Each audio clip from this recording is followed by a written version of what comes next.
Halo Rek, apa kabar di kau semua? Saat ini aku berada di Semarang. Ya, Semarang kan banyak orang yang nganggep ya sebelah mata kalau kita bicara tentang tempat wisata, terutama wisata alam.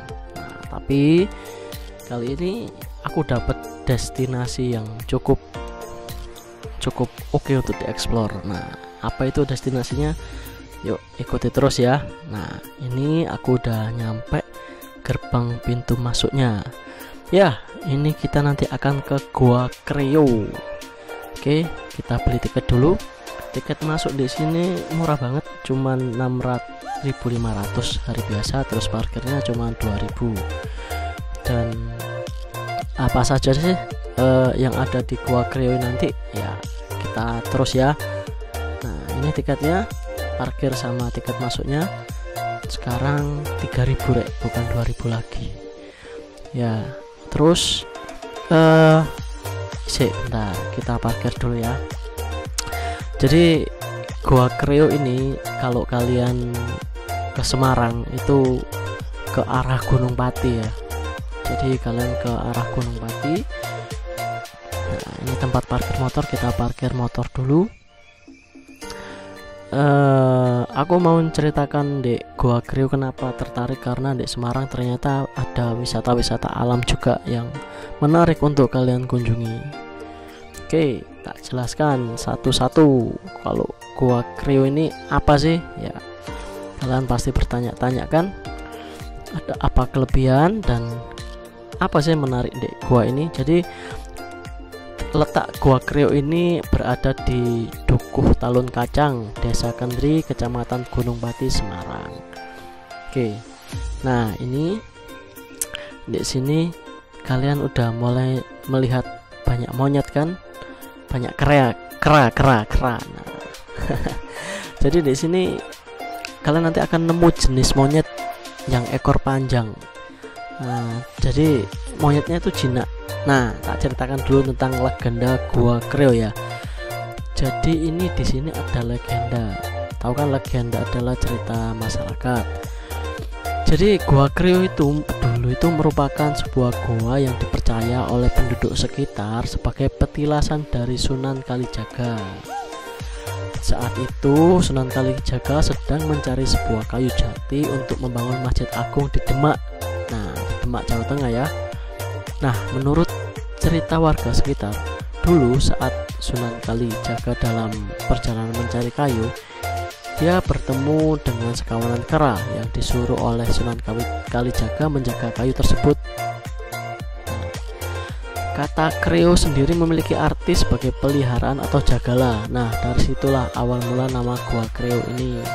Jadi nanti kalian ini tujuannya adalah ke goa, dan kera-kera yang ada di sini merupakan penjaganya. Nah, yuk kita eksplor ya. Jadi kalau kita mau ke goa sini, kita harus menurunin anak tangga ini. Nah, di sini juga kalian bisa lihat ada waduk besar sekali. Ini waduk buatan, namanya Waduk Jati Barang. Nah, jadi ini fungsi waduk kan untuk menampung air. Jadi kalian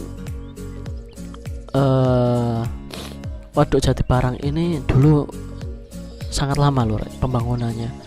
Waduk ini resmi dibuka pada bulan Mei 2014. Sedangkan waduknya memiliki luas genangan sekitar 189 hektar, seluas daerah tangkapan 54 km persegi, dan mampu menampung air hingga 20,4 juta meter kubik. Dan ini nanti manfaatnya bisa dirasakan warga Semarang ya untuk mengatasi banjir. Selain dijadikan sebagai penampungan air, warga sekitar juga menyediakan tempat paket wisata selain Goa Kreo dan juga Waduk Jati Barang. Nah, nanti kalian tak ajak juga ke wisata Waduk Jati Barang. Sekarang kita aku mau ngajak kalian dulu ke Goa Kreo-nya. Suasana di sini tuh sungguh-sungguh sangat adem, asri sih. Jadi nggak kayak di Semarang kota, yang kota-kota di sini tuh ternyata adem banget, seger ya, lebih ke seger. Dan juga nih lihat. Nah tuh yang tak ceritakan waduk Jati Barang itu tuh. Nah itu ya, nanti di sana juga ada tempat wisatanya, tapi kita sekarang fokus ke Goa Kreo. Nah di Goa Kreo sini wisatawan ya, kalian harus jalan ya dari tempat parkir ke guanya, nanti cukup jauh ya, tapi seru juga kalau kalian suka berpetualang, itu seru juga. Dan nanti kalian akan terus menemui monyet-monyet ini, karena monyet-monyet ini kan penjaga gua ya kan. Nah itu tak liatin waduk-waduknya seperti ini. Kita sudah sampai ujung ke Goa Kreo. Nah ini kita dipandu sama monyet. Nah untuk yang bagus di sini itu apalagi fasilitasnya untuk kalian yang nyari fasilitas. Nah ini sorry ya, tak potong dulu. Di situ ada 2 jalan, kalian ambil yang kanan aja. Jadi nanti jalannya itu muter sebenarnya, Rek. Jadi kalian kalau lurus aja salah satu tetap sama, cuman kita kan mau ke Goa Kreo dulu. Nah ini kita ajak ke arah kanan dulu ya. Terus di sini itu batu-batuannya masuk batu apa ya, masuk kars atau andesit ya dia kalau kayak gini nih. Nah kalau kalian juga bisa duduk-duduk di sini, jangan khawatir batunya akan copot terus kena kepala kalian. Nah ini nih, ini vandalisme kayak gini tuh jangan ditiru ya. Kalian kalau kesini usahakan jangan seperti itu. Ingat ya bahwasanya prinsipnya tetap jangan ambil apapun kecuali gambar, dan jangan meninggalkan apapun kecuali jejak. Nah ini loh Rek, ini loh Goa Kreo nya. Nah yuk kita naik tangga dulu. Jalan di sini lumayan kesel loh. Nah ini goanya, ada yang bilang ini goanya bisa tembus sampai mana gitu ya, cuman percaya nggak percaya, soalnya saya belum masuk. Ini bagi anak-anak pecinta alam, ini bisa dieksplor ini sampai mana itu ya. Nah terus selain Goa Kreo, di sampingnya ini juga aku tadi lihat gua. Bentar ya, tak liatin, ini ada gua lagi, tapi gua apa, kita lihat. Ini kalau kayak gini tuh ngingetin ke Tanah Toraja loh Rek. Bedanya kalau di Tanah Toraja itu gua-gua di sini diisi sama ini ya, apa, pemakaman gitu ya. Nah ini ada gua lagi. Nah ini namanya Gua Landak, kedalamannya sekitar 8 meter.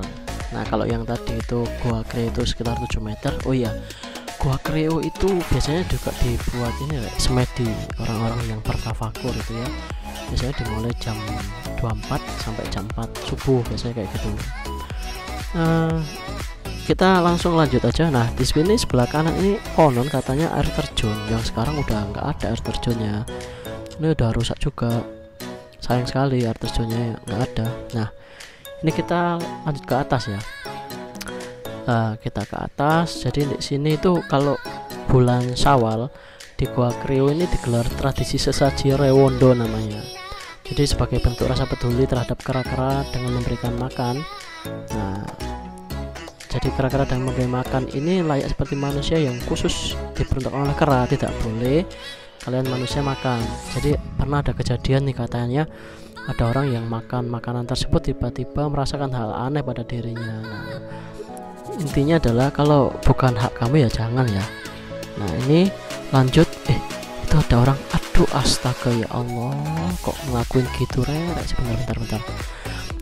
Sorry tadi adegannya tak sensor ya. Itu tadi orang yang melakukan nggak wes kalian bisa tahu lah apa ini tuh, muda-mudi ukti sama bapak-bapak bersarung, mas-mas bersarung. Ya wes kalian nggak perlu tahu tadi ngapain aja ya. Ini lanjut aja. Nah di sini tuh ada kayak tempat makam atau apa yang di sini tuh ya. Jadi ini ada kawasannya, tanjakannya lumayan. Ini biasanya untuk tempat riungan selamatan, biasanya Selasa Kliwon atau Jumat Kliwon nih katanya di sini tuh. Ada lumbung yang dari batu itu Rek. Ada 3 lumbung tadi kan. Nah ini banyak monyetnya di sini. Monyetnya punya raja-raja. Kawan kera itu di sini ada kelompoknya, ada dua kubu ya, kubu atas dan kubu bawah, dan tiap kubu itu punya rajanya sendiri. Di sini tuh konon jumlahnya itu ada 650 ekor kera panjang dan nggak bertambah katanya sih, dan nggak berkurang. Tapi tadi kan ada yang punya anak, masuk nggak bertambah ya kan. Dan warga di sini tuh nggak pernah nemuin bangkai kera yang mati loh, heran aku ya. Ya wes lah, itu hanya mas-mas penjaga sini yang tahu. Di sini juga keranya itu ada warna-warnanya Rek. Jadi bulunya itu ada yang putih, hitam, kuning, merah, dan masing-masing punya arti sendiri. Kalau hitam itu melambangkan tanah yang subur, putih melambangkan kesucian, kuning melambangkan angin, dan merah melambangkan keberanian. Gitu. Dan kera di sini tuh baik-baik. Kalau kalian mau ngasih makan, mereka pasti welcome. Jadi kalian deketin aja mereka itu. Kalau kalian ngasih makan itu mereka nggak cerongoan apa ya, nggak langsung disaut gitu. Mereka sopan kok, lebih sopan dari orang-orang.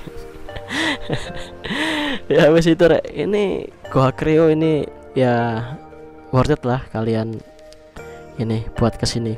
Tak saranin kalau kalian orang Semarang terutama ya, datanglah ke sini. Mungkin kalian datang ke sini membeli tiket itu memberi retribusi juga untuk kera-keranya makan gitu ya. Ya wes, see you next, kita ketemu lagi.